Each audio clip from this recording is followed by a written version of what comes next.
के आया हूँ, वीडियो है आप देखिएगा। तो भगवान बुद्ध ने जो धम्म दिया, हम लोग उसको बौद्ध धर्म कहते हैं। ये थोड़ा कहीं ना कहीं अज्ञानता है, ध्यान रखिएगा। बुद्ध का दिया गया धम्म जो है, जो आज धर्म के नाम से प्रचलित है, वो यूनिवर्सल सत्य है, हर जीवन मात्र के लिए करेक्ट है, सत्य है, सनातन है, और इसको किसी बाड़े की जरूरत नहीं है। जो व्यक्ति भगवान बुद्ध का अनुयायी नहीं होगा, वो मैं कह सकता हूं कि वो इंसान हो ही नहीं सकता। वो इंसान के रूप में राक्षस होगा। राक्षस का मतलब जानते हैं, पशु के समान होगा। उसको सही गलत अच्छा बुरा कुछ भी ज्ञान नहीं है, कुछ भी। यहाँ तक कि जब आप वोट देने जाएंगे ना, तो भी अपनी बुद्धि का इस्तेमाल नहीं कर पाएंगे, भटक जाएंगे, किसको वोट देना है किसको नहीं देना है। तो भगवान बुद्ध का मतलब यह होता है कि अंदर से अपने आप को पवित्र बनाना। और जब अंदर से आप अपने आप में पवित्र हैं, तो आपके चेहरे पे एक अलग प्रकार की ललाट दिखाई देगी, चमक दिखाई देगी। और जब ललाट और चमक आपके चेहरे पर रहेगी, अंदर से आप संतुष्ट हैं, तो आपका घर परिवार भी सुखी रहेगा और समाज को भी आप अच्छा ही ज्ञान देंगे। पता लगा आप दुखी हैं, आप नकारात्मक बातें करते हैं, कर्म नहीं करोगे, फल की इच्छा करोगे, तो नकारात्मक व्यक्ति कभी सफल नहीं होता है। कुल मिला के मेरा निवेदन यह है कि धम्म के प्रचार प्रसार के लिए अगर आपको काम करना है, आगे बढ़ना है, जितने भी लोग इस देश में काम कर रहे हैं, हम हमेशा इस काम के लिए तैयार रहते हैं। क्योंकि मैं कट्टर सपोर्टर तो नहीं कहूंगा, लेकिन भगवान बुद्ध को अपने दिल और दिमाग में मैं बसा चुका हूं।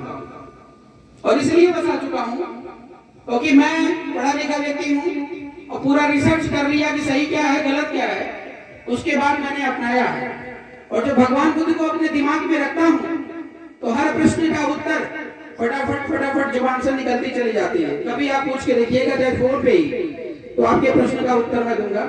ये मैं अपने आप पे घमंड नहीं कर रहा हूँ, लेकिन भगवान बुद्ध का एक दूत, कह लो सम्राट अशोक का दूत या उनका अंश और वंश होने के नाते मैं जो है भारतीय समाज में दावा करता हूं कि अगर आपने हमारी बात नहीं, भगवान बुद्ध को बात को माना, तो आपकी समस्या का, हर समस्या का समाधान है, चाहे वो सामाजिक समस्या हुई और चाहे वो राजनीतिक समस्या हो। इसलिए चलते चलते मैं एक और निवेदन करूंगा कि जो हिंदू हैं, जो मुसलमान हैं, जो सिख हैं, वो ईसाई हैं, वो हमारे छोटे भैया, छोटू भैया, कुछ लोग होते हैं वो भटक जाते हैं रास्ते से, और कुछ लोग होते हैं वो आपके बाप को अपना बाप बना लेते हैं। अगर आप अपने बाप को बाप नहीं कहोगे, तो दूसरा बाप बना देगा, कहेगा पापा मुझे 20 रुपए की जरूरत है, और पापा बोलने से अगर 20 रुपए की जरूरत पूरी हो जाती है, तो वो आपके पापा को अपना पापा बना लेगा। मानते हैं इस बात को? तो इस देश में 2 प्रकार के और लोग हैं, आप इसको अन्यथा मत लीजिएगा, सत्यता को समझिएगा। मैं राजनीतिक बात नहीं करूंगा। 2 समुदाय इस देश में काम कर रहा है, एक तो भगवान बुद्ध को खत्म करना चाहता है, और एक पापा बना करके उनके कंधे पर बैठना चाहता है। और भगवान बुद्ध की जब बात आती है, तो अपने आप में वो परिपूर्ण है।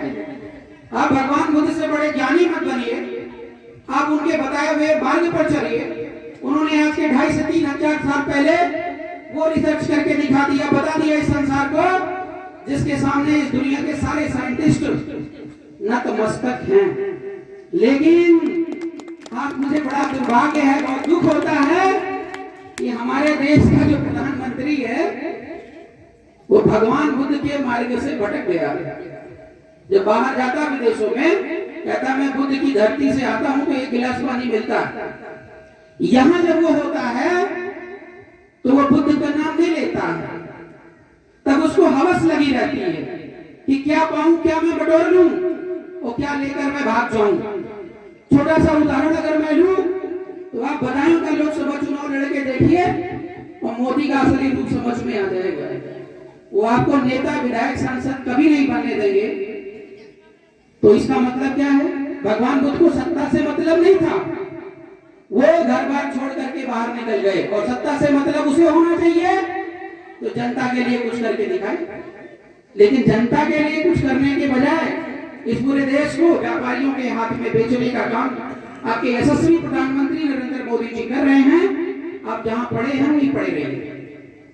अंतिम क्षण में मैं एक बात और रखूंगा, हमारे पूर्वज हैं भगवान बुद्ध, और उसके बाद भगवान बुद्ध के उस कार्य को सम्राट अशोक ने बहुत दूर तक ले गए, विश्व विजेता कहलाए।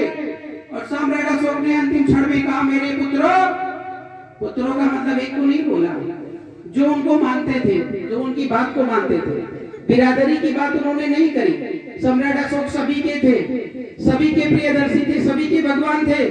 उन्होंने कहा, पुत्रों, परपौत्रों, महास्थविर और शासक बनिए। महास्थविर का मतलब धम्म के प्रचारक बनिए, बुद्ध के प्रचार प्रसार के लिए भंते बनिए, घर बार छोड़ दीजिए।